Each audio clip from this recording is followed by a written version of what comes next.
Without further ado, let me introduce our morning's keynote speaker. A.J. Hanenburg is beginning his 14th year as a teacher here at Veritas. He earned a degree in theology from Whitworth University in Spokane, Washington, and along with two other fellow produces a podcast on the classical world that just cleared 200 episodes. Ladies and gentlemen, A.J. Hanenburg.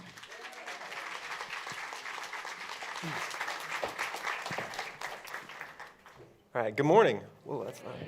Give me 1 second. All right, I need this. I got like 2 copies of my notes plus some slides. Give me 1 second here. Make all this work. Okay. There's a couple of firsts for me today. First time to use one of these mics, which is fun since we make all of our thesis students do it, and I've been doing that for the last 7 or 8 years. And it's also my first time to give a speech from someone's living room, which is nice. I'm gonna try to work in the couches at some point I'm gonna sit down and make a really good comment and do one of those. So that's my plan. I have 2 copies of my notes, so in case I get flustered and you see me switch, that's what I'm doing. And I have lots of slides because I like slides. So the original vision for this session was from our late great principal, Mr. Troy Schuknecht. May he rest in peace. He's okay. He just moved. He's still alive. And I have a session that I give my 9th graders every year to sort of welcome them into my class. And he wanted me to do that for you.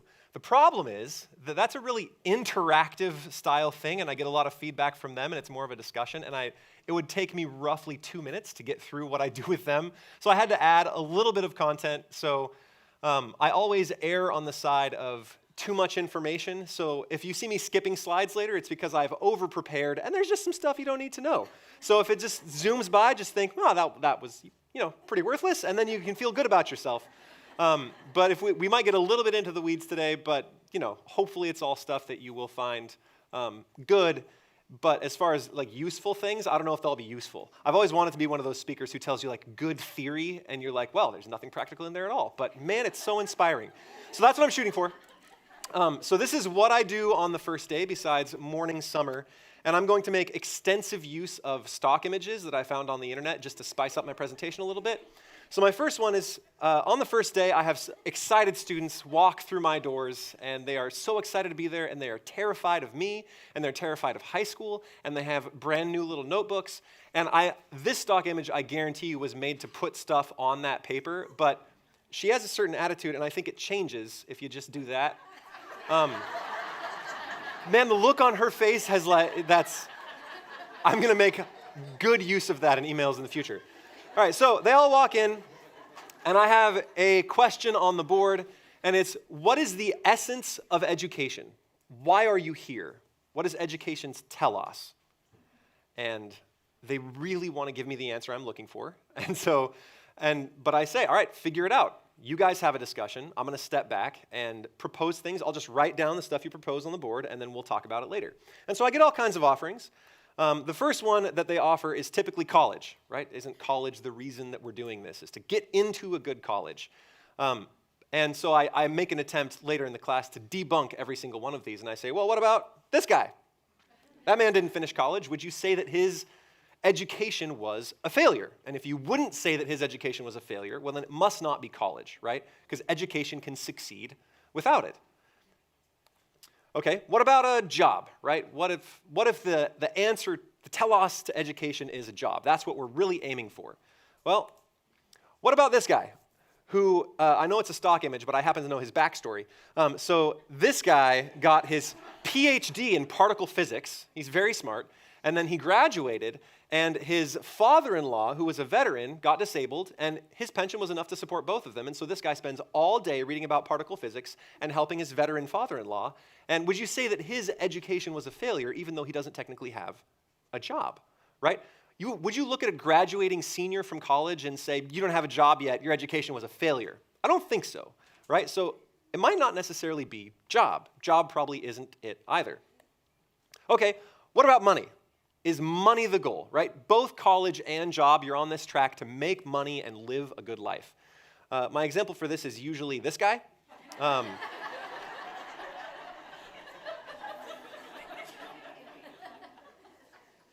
don't make a lot of money.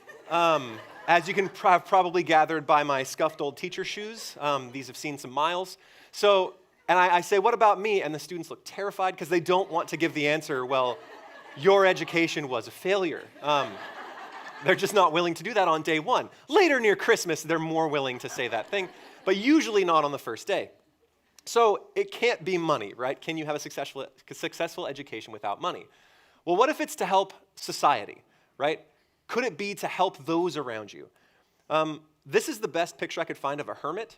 I even searched for wild man or crazy old guy, and this is the best one. So this is a hermit crab. But what about people who decide they want to withdraw from society? We have all kinds of examples of that from antiquity. We have anchorites, we have monks, we have the desert fathers, right? Would you walk up to a desert father and say, well, your education really failed you, buddy. It's just you making all kinds of mistakes. I don't think so, right?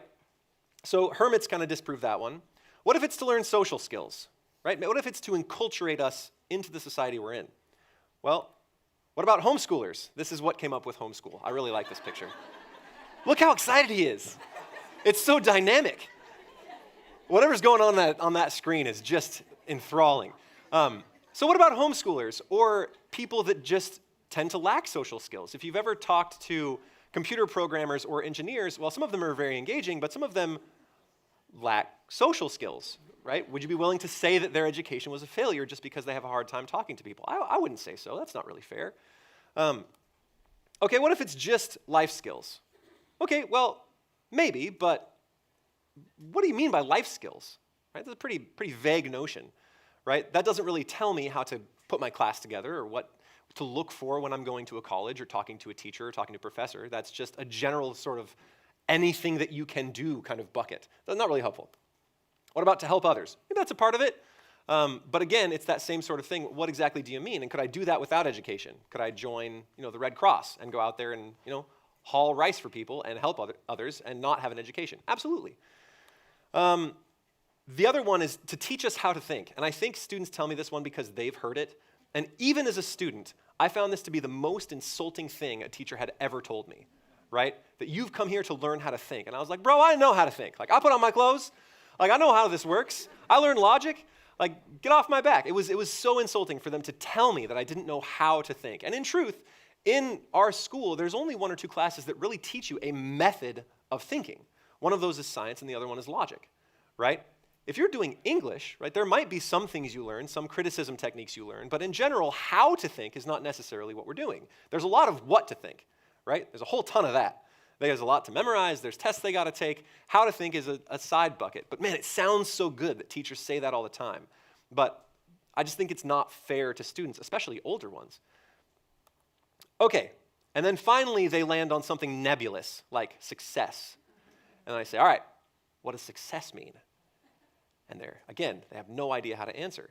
And most people, actually, if you take all the rest out of that, have no idea how to answer you for what success actually means. And so by this time, I've reduced them to whimpering heaps that have no idea what it actually is. And so they offer the snarky answer, which is torture.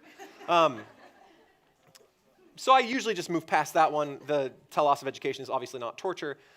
So they are at a loss, which is a dangerous place for a student to be. To have a ninth grader come into my classroom after, 10 years of their education and not be able to tell me why they are sitting in their chair, that's a problem, right? And granted, you can't really give them the whole telos of education when they're in third grade, right? They're just excited to be outside and throwing blocks at each other, right? They're just not going to get it. It's not useful.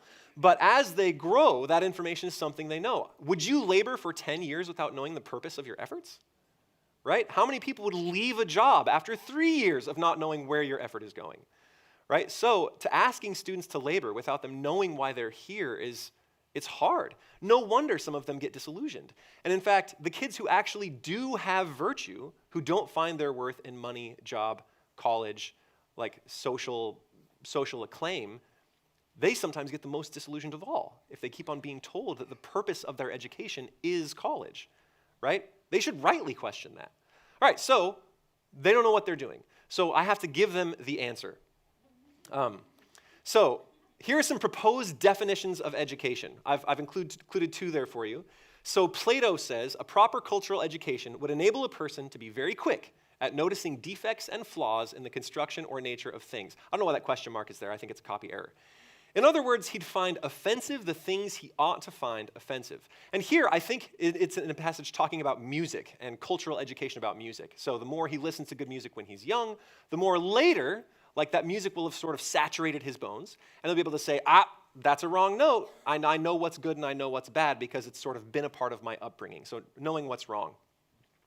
Aristotle takes it a little bit further, and he says he ought to have been brought up in a particular way from our very youth, as Plato says, so as both to delight in and be pained by the things that we ought, for this is the right education. So to delight in and to be pained by the things that we ought. And this connects to his definition of virtue, which we'll get to.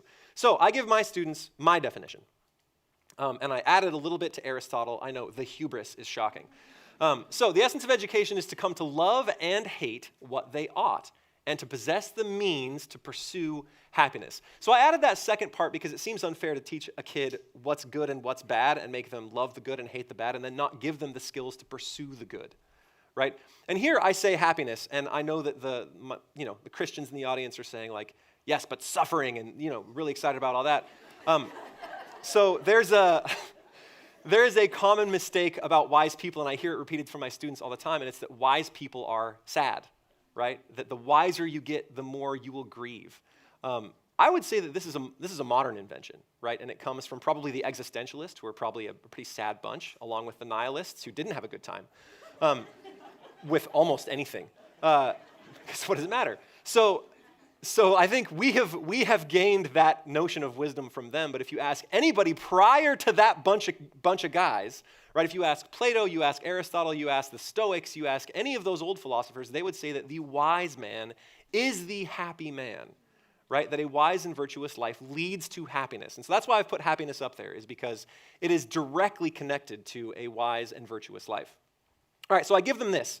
And then So I gave him this definition, and one year, a kid, and I think his name was Colton, great kid, and he said, so who decides what's worth loving? Oh, I'd never been asked that, and I did not have a good answer. My answer was, well, me, and the administration. Then, don't you trust me? And this was the first day, so no, he didn't. And the administration parking on the mulch, 2 options for uniform outerwear. And so obviously they weren't super on the trust train by then. And so this was not a satisfying answer for them, and rightly so. And so I had to go and find out, okay, who actually does know? Where does this come from? Our notion of what is worth loving and what is worth hating. And the answer is that it doesn't, it kind of stays consistent. Has anyone here ever read Men Without Chests or The Abolition of Man from C.S. Lewis? Okay, a few of you. In this, he talks about something called the Tao, right, which is basically what's right and wrong hasn't changed through civilizations for ages on end. It's always the same. And it makes me think of a quote by Steinbeck. It's one of my favorite quotes. So all novels, all poetry are built on the never-ending contest in ourselves of good and evil. And it occurs to me that evil must constantly respawn, while virtue is immortal. Vice has always a fresh, new young face, while virtue is venerable as nothing else in the world is. So virtue is one of those things. In fact, there's a few things that you will hear repeated here at Veritas that are worth loving: truth, goodness, and beauty. Right? These things are they're not just plucked out of the air because they sound good. They are the transcendentals. And what that means is that they can't be defined by appealing to another category. If someone asks me what good is, it almost leads to a circular definition. Good is good things. It's not very helpful, but it's like a base principle, right? So today we're going to talk mostly about goodness, right? A little bit of truth. Beauty we'll have to leave for another day, although I know some of you here are beauty appreciators. I see you in the back there, Metallica shirt guy. A good riff is worth appreciating. So who decides what's worth loving? Well, it's been established for a long time. Goodness is one of those things, right? And in the book where that definition of education comes from, Aristotle, he's addressing what virtue is, the entire book, the Nicomachean Ethics.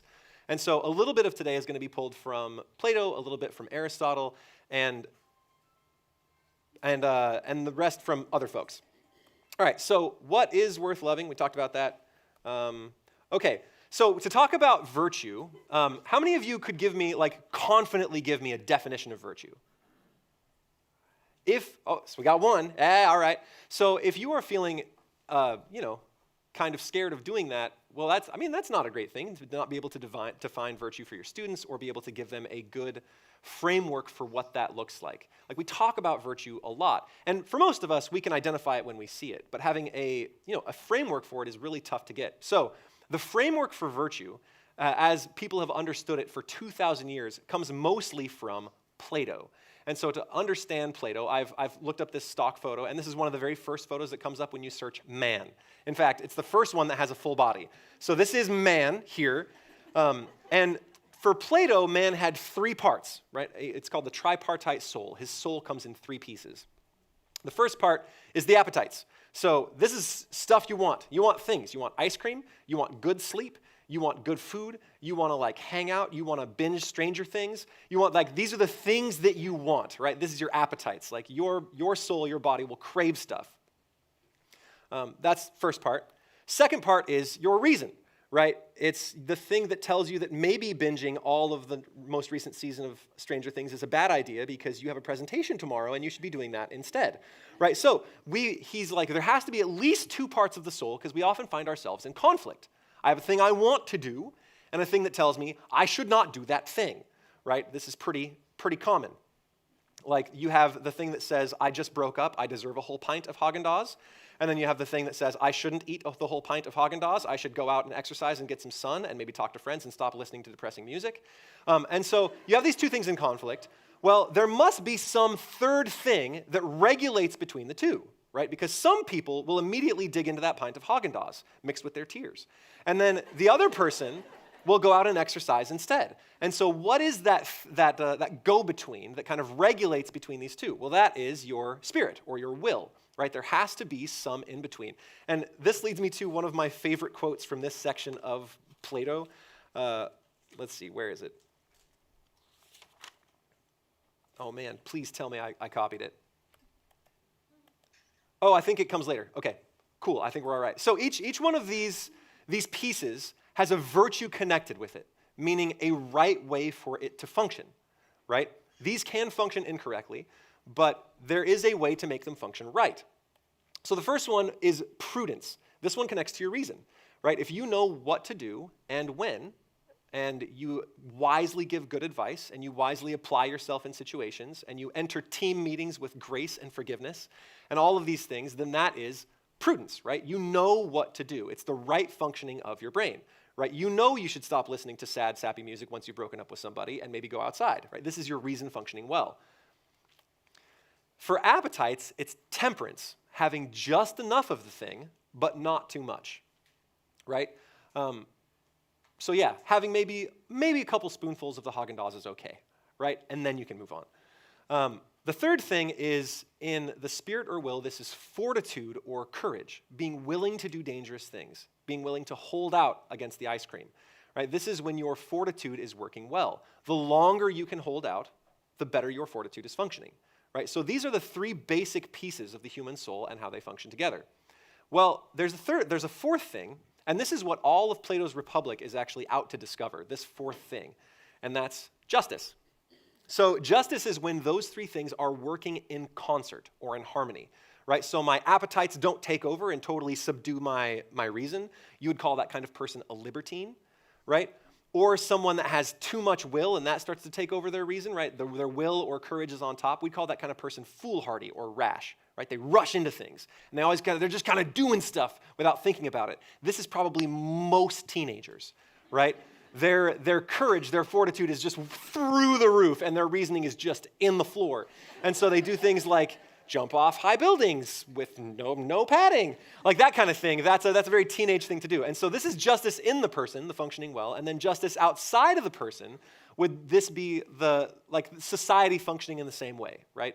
The people at the bottom, like the citizens, the traders, the farmers, doing their jobs and not sticking their nose in anybody else's business. In fact, it's kind of funny. Plato's whole definition of justice is doing your job and not mess with anybody else's job. It's a really funny definition of justice. I enjoy it, but it's probably not the best one. Okay, added to these four, so those are the cardinal virtues, the four chief virtues, and these are available to all men, Christian, otherwise, whatever. Anyone can have these 4 virtues. It just means the correct functioning of a human person. In fact, cardinal means hinge. They are the 4 virtues on which everything else depends, right? You build the other virtues upon those 4. Okay, to add to that, as these virtues were adopted and developed, you have the 3 theological virtues, which come from 1 Corinthians 13:13, which sounds like a very unlucky verse, you know what I'm saying? Like double 13. But it's a pretty good one, I think, so far so good. So now faith, hope, love, abide these 3, but the greatest of these is love. And so those 3 complete our 7 virtues: faith, hope, and charity, or known as love, right? And so that's our 7. The 7 virtues. There are also some intellectual virtues, and I'm not going to spend much time on those today. Aristotle adds them. There are 5 of them. They are, let's see if I can find them.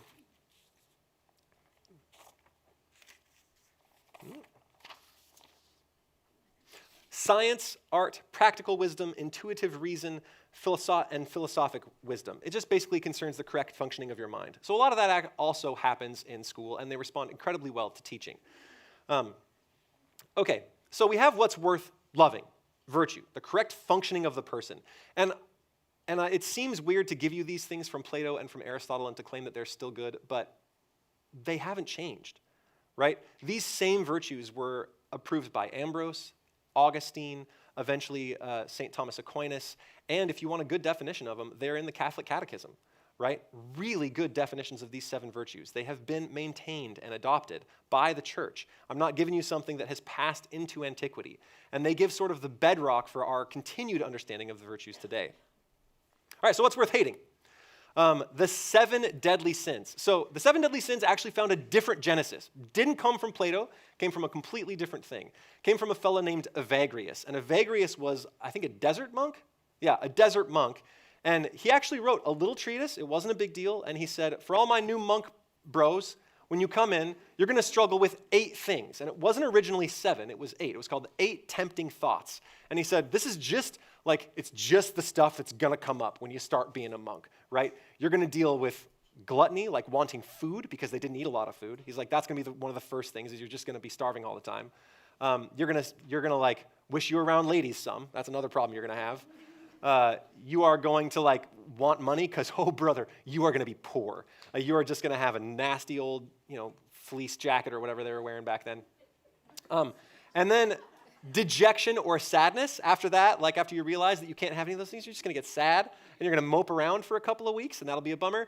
I have replaced it with the modern thing, which is envy. I think we would connect probably dejection and sadness with despondency. Then you're going to get angry. You're going to easily get angry with your fellow monks, and then you're going to get lazy. We now see this here, call this sloth. And the final 2, vainglory and pride. So one of the reasons I included this list of 8 is because I find it helpful to make a differentiation between those last 2, vainglory and pride. Vainglory is wanting approval from other people. So when you first become a monk, you're going to want all the other monks to think you are the best monk that ever entered this monastery. You're going to monk it up so hard. You're going to be praying, digging vegetables. You're going to be growing rutabagas and stuff. You are just going to, you're going to want their approval so bad. So that's vainglory. That's very different than pride. So pride is when I could give 2 rips what the other monks think. I am the best monk. Who cares what they say? Brother Jeffreus is a dope. I'm not going to listen to him. So that's pride. And there are 2 different things. And I find that my students actually have almost no real definition of what pride actually is. And when they say pride, they actually connect it with good things, like having a healthy sense of self, right? Being confident in the things you can do, which is, by the way, a Christian virtue. Humility is not telling yourself you're terrible. That's silly. Humility is forgetting yourself. Doesn't matter if you're terrible. If you are good, that's a gift from God. And if you're terrible, God has grace. You don't have to think about yourself, right? So having that differentiated for my students is really helpful. And also a good definition of sloth. Sloth, we understand today, pretty much should be laziness, right? Stop being a sloth, don't lay on the couch, stop playing, Fortnite. What are they playing these days? Has Fortnite gone away? Anybody know? Minecraft? Okay, stop playing Minecraft, although they learn a lot in Minecraft. I feel like that's if you're going to play a video game, that's a pretty good one. They build stuff, right? So anyway, sloth, as the ancients understood it, was not just being unwilling to grow rutabagas. Sloth was hopelessness. It was despondency of soul, right? We would call it acedia. I think the closest modern equivalent would be depression, right? And I find that far more students suffer from that, from hopelessness, that things will ever change, that they'll ever get better at English or better at living for God than they do with just being flat lazy. Usually the laziness is a symptom of real sloth, right? Which is much more dangerous to the Christian faith and the Christian walk, right? Not having the hope that you will ever improve. All right, so these are the things worth hating. The things worth loving is the right functioning of man leading to happiness. The things worth hating are when everything goes screwy and you think Brother Jeffreyus is a dope, right? So that is the things worth hating. Okay, so what exactly is a virtue? Let's give Aristotle's definition because it's a good one. Oh, and it's gray, I'm sorry. I'll read it for you. Virtue then is a state of character concerned with choice, lying in a mean, i.e., the mean relative to us, this being determined by rational principle, and by that principle by which the man of practical wisdom would determine it. Okay, that's a mouthful and a half. I'm going to unpack a couple pieces for you. Are you guys with me so far? Like, still, I'm giving you a whole lot of information download, but this is kind of behind everything that we do at Veritas. Okay, so it's a state of character, meaning that it's not the anger that I feel, right? It's not like that I'm angry. And it's not even my capacity to feel angry. No one would blame me just because I am able to feel anger. What it is the state of character that determines how and in what way I feel anger. Do I feel it too much? Do I feel it too little, right? If I see someone abusing a child, I should feel some anger. And if I don't, that's a problem, right? Do I feel it too much all the time? Like someone over-roasted this coffee and I'm about to lose it, right? That is probably inordinate anger. And what I have given you is an example of the next thing, which is meaning that it is lying in the mean, right? So one of the great things that Aristotle gave to us concerning virtue is that virtue is a middle ground, right? It's between two extremes, right? So not socializing at all and sort of withdrawing from society is probably not very healthy, but being completely social all the time and never being able to be alone is also probably not healthy, right? Too much exercise will destroy the health just as much as no exercise will, right? So most virtues lie kind of in the middle, right? And so if you are shooting for virtue, you're trying to avoid two extremes. Take fear, for example, right? If I am afraid of everything, you'd call me a coward. If I'm afraid of nothing, I'm rash, right? Back to that foolhardy guy. So you want to aim for the correct functioning right there in the middle. Okay, determined by rational principle, that means that, you just, like, your rationality is going to be involved in figuring out exactly where that middle ground is. And by that principle by which the man of practical wisdom would determine it. And so it's not the mean as determined by a seventh grader. It's the mean as determined by people who have lived a little bit of life, a person of practical wisdom, i.e. you, their teacher, right? This is who determines what is good. I have been through it, right? And so I can help you find the mean, help you find the virtue in between other things. Okay, so invariably this always comes up. I did a plenary at another school in Colorado, and it was a big introduction to the Greeks, and always the first question I get is, why read the Greeks at all? Why not just Scripture? Could you learn virtue from just Scripture? The answer is yes, absolutely, right? The Scripture is everything we need for life and godliness, right? We don't need anything more. But it doesn't mean that it's entirely useless. So there's a couple of Christian writers who kind of address this. Why do we study the Greeks? What use are they? So Justin, in his apology, said, whatever has been uttered aright by any man in any place belongs to us Christians. For all the authors were able to see the truth darkly through the implanted seed of reason dwelling in them. And then Clement of Alexandria adds, for God is the source of all good things, of some primarily, as of the Old and New Testaments, of others by consequence, as of philosophy. But it may be indeed that philosophy was given to the Greeks immediately and primarily until the Lord should call the Greeks. For philosophy was a schoolmaster to bring the Greek mind to Christ, as the law brought the Hebrews. Thus philosophy was a preparation, paving the way towards perfection in Christ. When I mentioned the transcendentals earlier in this talk, Christians didn't come up with those. At least I don't think they did. I could be wrong on that one. But they apply to everybody, right? And if you actually go back and read Plato, he sort of dismissed the Greek gods as a little bit silly, right? It couldn't be that they infought and were so childish. It must be that they were more unified, that they were all good, all knowing, all perfect. In fact, it was almost like he was arguing for Christ way back then, before Christ even lived. If you just spend the time to read it, like, it's there. They were searching for that thing which would be, delivered in Jerusalem. And so the reason I like the 7 deadly sins and the 7 virtues is because it's an easy framework for students. And all the other virtues that we pull from Scripture stand on these 7. And I know you're thinking, like, where's humility? Well, it's in there. It's under justice, right? Justice is giving everyone their due and being willing to be in the place that I've been put in society, right? And do my job well and do it humbly. And so all those other virtues will find purchase in those 7. But man, for a high schooler, it just provides that good, easy framework for them to move with. Does that make sense? Okay. All right, so why old books? Why not the newest books? So I usually give this talk a little bit further into the year when we're about to read the Iliad, and oh boy, is that a journey. And so I had so there's a lot of reading, and there's a lot of stabbing, and there's a lot of names, and they're just like, I don't know who Diomedes is. So I have to sort of prepare them for that arduous road. So why read old books? And I think the best person to speak to this was C.S. Lewis. So here's a quote from him. "Every age has its own outlook.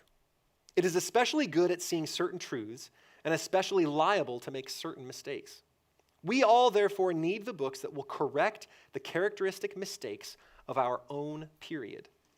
And that means the old books. All contemporary writers share to some extent the contemporary outlook, even those like myself who seem most opposed to it. Nothing strikes me more when I read the controversies of past ages than the fact that both sides were usually assuming without question a good deal which we should now absolutely deny. They thought that they were as completely opposed as two sides could be, but in fact they were all the time secretly united with each other and against earlier and later ages by a great mass of common assumptions. We may be sure that the characteristic blindness of the 20th century, the blindness about which posterity will ask, but how could they have thought that, lies where we have never suspected it, and concerns something about which there is untroubled agreement between Hitler and President Roosevelt, or between Mr. H.G. Wells and Karl Barth, who, by the way, nobody has read. He wrote 40 volumes on church doctrine. I don't know anyone who's actually read all 40. Do you know anyone who's actually read all 40? Yeah, one guy. Really? You know one guy? That's the first guy I've ever heard of to read all of Karl Barth. It takes you like 8 minutes a page. Gosh. Okay. None of us can fully escape this blindness, but we shall certainly increase it and weaken our guard against it if we read only modern books. Where they are true, they will give us truths which we half knew already. Where they are false, they will aggravate the error with which we were already dangerously ill. The only palliative is to keep the clean sea breeze of the centuries blowing through our minds, and this can be done only by reading old books. Not, of course, that there's any magic about the past. People were no cleverer then than they are now. They made as many mistakes as we, but not the same mistakes. They will not flatter us in the errors we are already committing, and their own errors, now being open and palpable, will not endanger us. 2 heads are better than one, not because either is infallible, but because they're unlikely to go wrong in the same direction.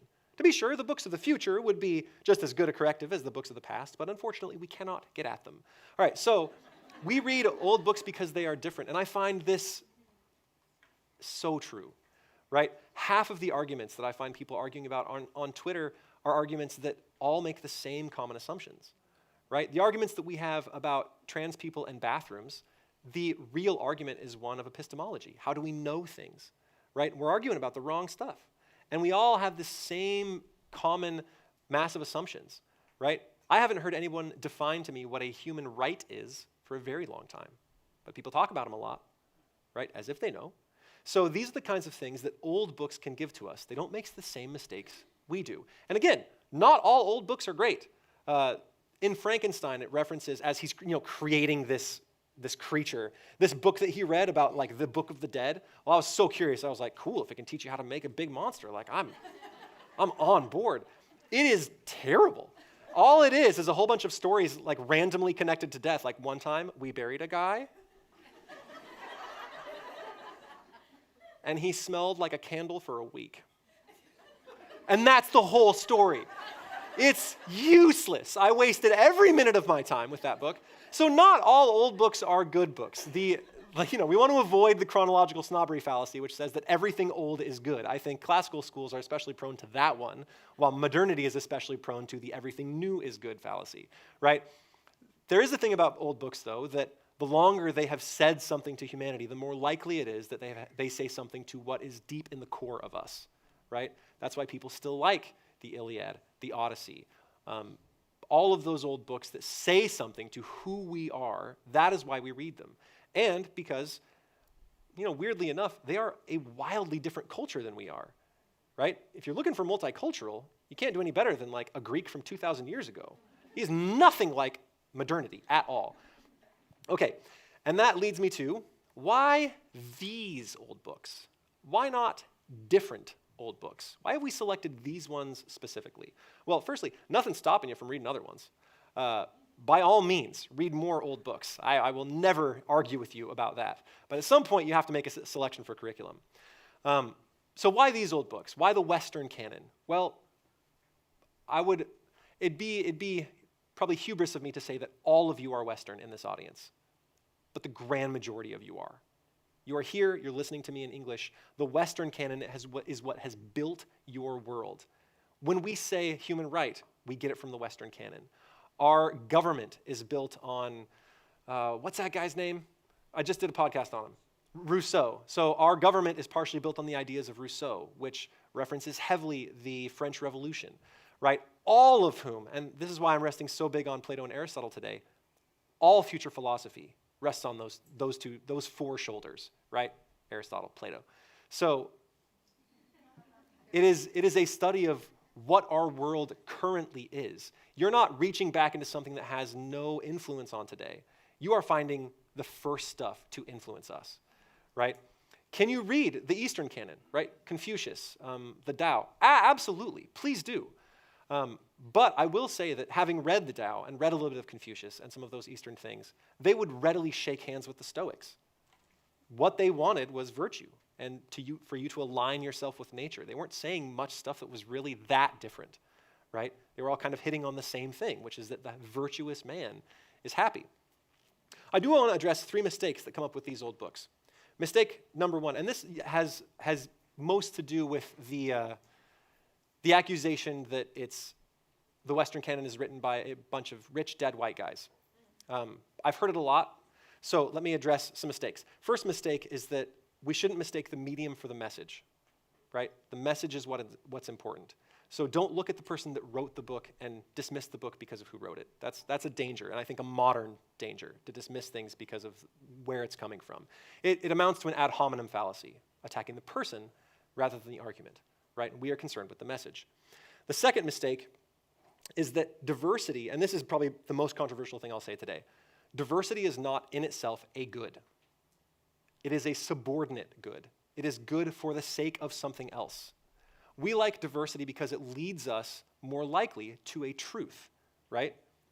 Getting other perspectives helps us to see where we are wrong in our own, right? But diversity is only a good so long as it helps us to reach a truth, right? Diversity just for the sake of diversity is not a good, right?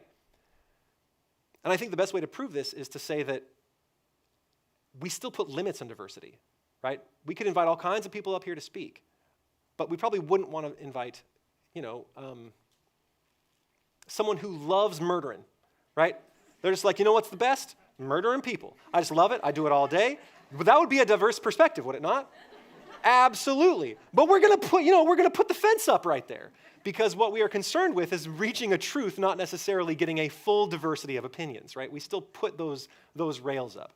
So diversity is a good as it leads us to a better truth and helps us to maybe step outside of our own wrong assumptions. And to that end, it is a good. But diversity should not be pursued only for the sake of diversity, right? Okay, and the last thing is that these books were diverse. They were not written by a whole bunch of dead white guys. That is, oh my gosh, that is one of the biggest mistakes we could make about old things. Sinleki Unini, who wrote the oldest book we have, was an ancient Mesopotamian scribe. Dostoevsky was a Russian gambler. Eventually, he was a budding communist for a little while, was thrown in jail, almost executed, and then got out and kept on gambling and gambled away almost all of his money. Homer was a blinded traveling Greek poet. Socrates was poor, annoying, and put to death. He was really annoying. Like, just read some of his stuff. He wouldn't leave anybody alone, and eventually most people were just like, dude, get off. I don't want. Epictetus, a famous old Stoic, his name means acquired because he was a slave, right? Diogenes was a cranky homeless man that lived in a jar. You think I'm kidding. I'm not kidding. He lived in a jar. He was probably more obnoxious than Socrates even was. There's one instance where Alexander the Great came up to him, and he's like, Diogenes, you are so famous and so wise. Ask one thing of me, and I will do it for you. And he's like, get out of my light.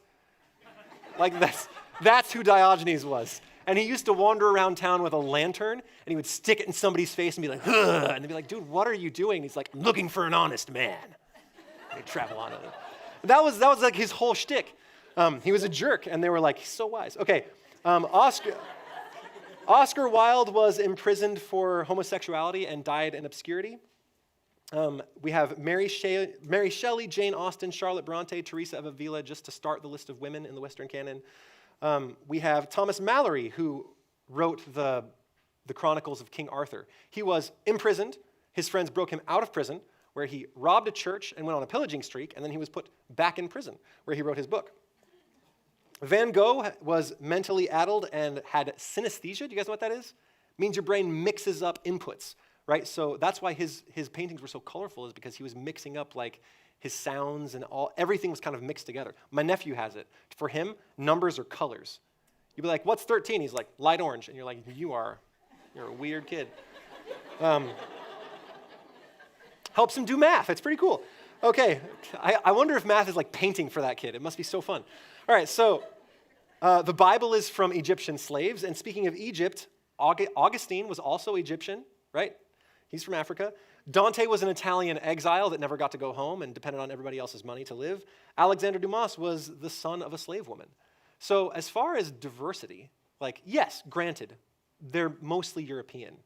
But, man, what a diverse group over thousands and thousands of years, right? To say that they were a bunch of rich, dead white guys is to just frankly make a mistake. It's just not true. Okay, can virtue be taught? Do I end at 10? Does anybody know? 10:15? Oh, I got so much time. We might have you out of here early, guys. There's snacks out there. All right, so can virtue be taught? So in preparation for our live podcast later, I was originally going to lead it with one of Plato's dialogues called Meno, where he asks, can you teach virtue? And I was like, oh, this is going to be great. I'm going to talk about how to teach virtue. His answer is no. No. It's a gift of God. You get lucky or you don't. And his reasoning was, if you could teach virtue, then all of these children of virtuous men would also be virtuous, but usually they're punks. So probably not, right? Aristotle has something different to say. I like his idea better. Is that, yes, absolutely, you can teach it. Virtues are trained by habits. You do a virtuous thing, and that makes you more prone to doing virtuous things, right? It's simply practice. So here's his quote. This then is the case with virtues also. By doing the acts that we do in our transactions with other men, we become just or unjust. And by doing the acts that we do in the presence of danger and being habituated to feel fear or confidence, we become brave or cowardly. The same is true of appetites and feelings of anger. Some men become temperate and good-tempered, others self-indulgent and irascible, by having in one way or the other the appropriate circumstances. Thus, in one word, states of character arise out of like activities. It makes no small difference, and this is my favorite bit. Like, I should have ended this whole talk with this. I'm not gonna because I'm not smart. But it makes no small difference than whether we form habits of one kind or another from our very youth. It makes a very great difference, or rather, all the difference, if we are learning these habits from our youth, right? And this is why I say that education, and this is, I guess, the second controversial thing I'll say, this is why education should not be safe, or like, at least not emotionally, right? You should be consistently asked to do things that you are uncomfortable with. You should be asked to fail. You should be asked to try hard things, to work late into the night, to go outside of your learning type, right? To get a kid to be virtuous, they must have to practice the virtues. Do virtuous things, right? And so this is what we are doing here at Veritas. We want your kid to practice, right? Yes, it matters whether they learn geometry, but what perhaps matters more is that if they are bad at geometry, that they keep trying, right? That might matter even more than whether they can figure out if these two angles are equal to each other, because they're not going to remember that when they're 28 anyway, right? What matters is that they practice. And I've heard it said from so many employers that they don't necessarily care about like what you learned in your degree. What they care is that you stuck to it long enough to earn one, right? So it makes all the difference. These habits are important. Okay. So I pulled a mission statement from another school just to kind of illustrate my point. Redacted, and I pulled this yesterday off of a local school, is committed to ensuring your child is college, career, and life ready. Every day and in every classroom from pre-K to 12th grade, we offer a safe and healthy school environment that is academically rigorous and supported by a nationally recognized focus on social emotional learning. I had to look that last part up because I wasn't sure what it is. Those of you who actually have like a degree in counseling or something probably know what this means. But as far as I can gather, that just means having relationships. Social emotional means developing connections to other people. So all of that jargon in the end means that they are nationally recognized for having relationships in their school where kids learn. What strikes me here is that they list 3 or 4 of the things that easily are not the center of education, right? Some of the things that I listed at the beginning: college, career, and life ready, whatever that means, right? If that is true, then what they are making is cogs in the machine of society and not humans. They're making something different. And then a whole bunch of jargon at the end to make it sound good. That's what that seems like to me. So if we want to make progress, what we need is a fixed goal. That is always the case, right? With all of our societal talk about progress, we can make none if the goalposts keep shifting, right? All our progress that we make towards one end will have been undone when we shift it to the next. And so having a consistent, static endpoint for education that we can aim at means that we can actually get somewhere. And we can make progress quickly. Progress doesn't have to be slow, right? Giving this to my 9th graders ideally gives them somewhere to aim at for the next 4 years of their education. Like, okay, I know what I'm here for. I know what kind of person I want to be, right? Granted, they'll forget that lesson by May, but I'll try to remind them throughout the year that this is what they are here for, right? And hopefully, it will make their work a little less terrible, right? Okay, I want to see if I can't find that quote way back. Maybe.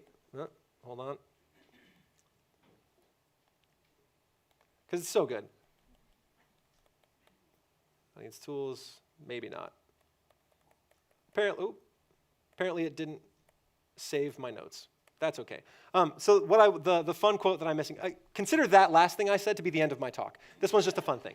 That was so good, and I don't want to undo it, but feel really good about it, feeling real strong. The quote from Plato is, he's talking about your courage, your will, the thing that helps you hold out from doing something you don't want to do. And he's like, I remember this story about this guy who's coming home coming to his hometown on the Western Wall, and what he sees is a giant pile of bodies from the executioner. And he knows he shouldn't look. And then eventually he runs up and he's like, feast my eyes, there you lie, you wretches, ha ha! And that's literally in Plato. I like almost word for word. It's there.